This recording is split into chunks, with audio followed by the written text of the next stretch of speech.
जीवन में कुछ प्रश्न सदा अनुत्तरित रहते हैं, शायद उनका कोई उत्तर ही नहीं है। कृष्ण जी की अगली प्रस्तुति है जो जीवन के इस दर्शन को ही सामने रखती है। कैसे ऐसा होता है कि जल जो निर्मल है उसकी दो बूंदें अलग अलग दिशाओं में अगर जाएं तो दोनों की प्रणित कैसे अलग हो जाती है। उनकी अगली प्रस्तुति है दो बूंदें सावन की। यह मुक्त छंद है और इसका संगीत कृष्ण जी ने स्वयं तैयार किया है।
गुलशन की, दो कलियां गुलशन की।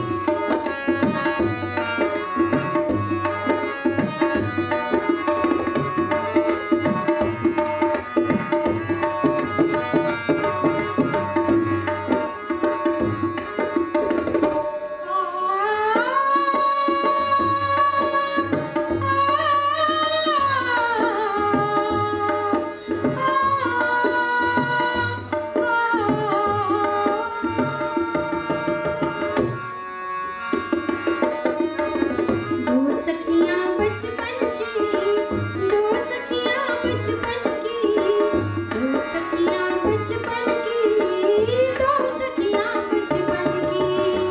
एक सिंहासन पर बैठे और रूपमती कहलाए। तुझे अपने रूप के कारण गलियों में बिक जाए। एक सिंहासन पर बैठे और रूपमती कहलाए। तुझे अपने रूप के कारण गलियों में बिक जाए। किसको मुजरिम समझे कोई, किसको मुजरिम समझे कोई, किसको दोष लगाए, किसको दोष लगाए। दो सखियां बचपन की, दो सखियां बचपन की, दो सखियां बचपन की, दो सखियां बचपन की। दो कलियां गुलशन की, दो कलियां गुलशन